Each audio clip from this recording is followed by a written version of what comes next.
Hi guys, welcome back to my channel. In this episode we'll be completing the hybrid roof, and I will also be explaining to you the reason why I chose a hybrid roof over a cold roof or a warm roof. We've got our 2x5s up. What we've done, we're going to have a 100mm overhang on each side, so a 10cm overhang on each side with a 30cm or 300mm overhang at the front. I've put the main supporting joists on, and then I have attached a load of noggins. Now I did this on the floor, I just cut them all down to size, so they're all the exact same size. Did a row of noggins, connected them, and then just put that up, and I've banged 2 nails in to hold it in place for now. And that will run across the whole back. Cut 400 noggins, so there's a row of 400s, and as you can see, we'll just position them, nail it in, next one, nail it in, line it up, nail it in, and then we'll put some more OSB on the front.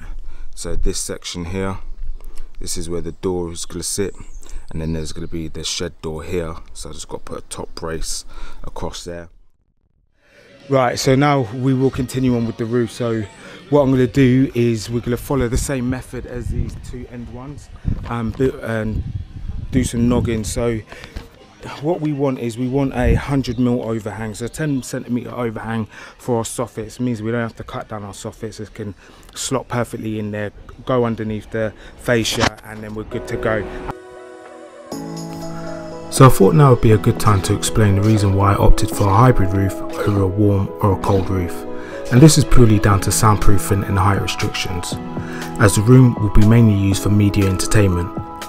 I wanted to maximise my internal head height, and as such this ruled out the warm roof, as it's generally a thicker system that would take up too much of the overall building height of 2.5 metres.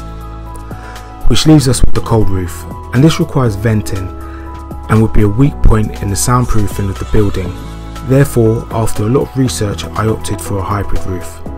I will do a separate video explaining the full difference between the three systems, so be sure to hit the subscribe button to be notified of that video.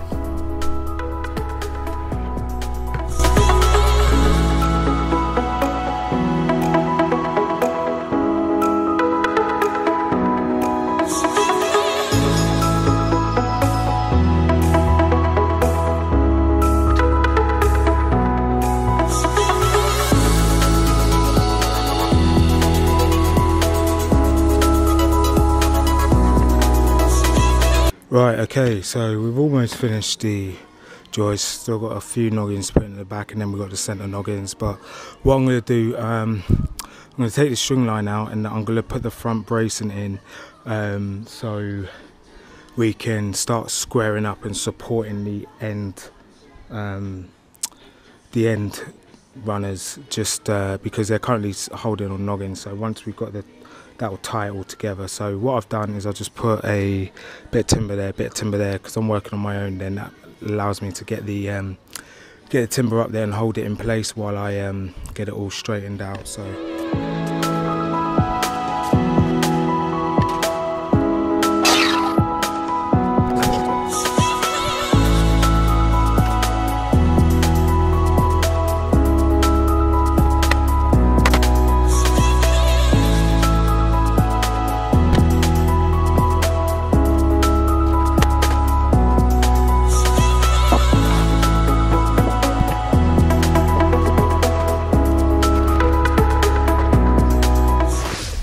Right, so while I was editing this video, I was kindly reminded of an incident that occurred while I was doing that at the roof. Yeah, basically I fell off a ladder.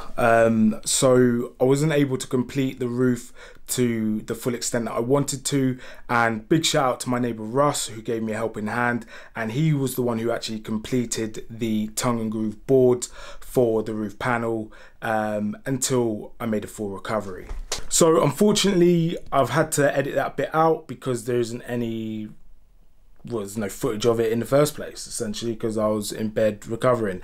But I will link in the end of the video if you are planning on doing this and you want a bit of instruction or assistance of this, then there is a great guy, Ali Dimmock, who also carried out this, and he'll be able to perhaps give you a bit of an idea with this element of the roof. My roof is a hybrid roof, or you could say more of a cold roof than a warm roof, so there might be a bit of a variation there, but essentially it's all relatively the same. But it is important to make sure it's nicely sealed unless you are venting your roof. But we'll get back into the video.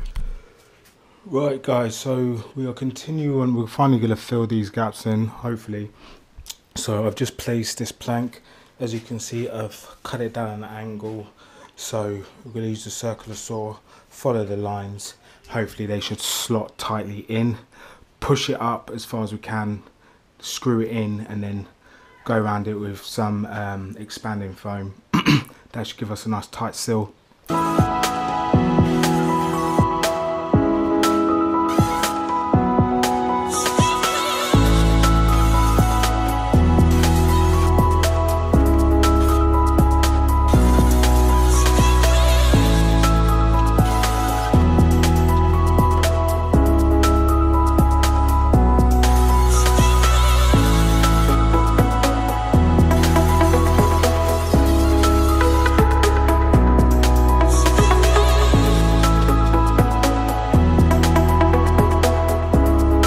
Right, so I have done a batten to go fill in the side gaps. I've done that on both sides.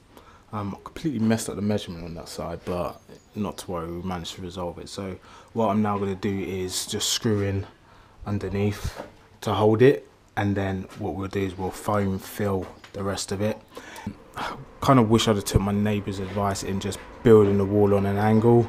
I wasn't confident in doing that at the time. He obviously would have been, because he's just a genius at this kind of stuff, but is what it is. This is the method that I've chosen because I felt it was easier for me to do, but yeah, it's worked out well. So yeah, we'll keep it moving.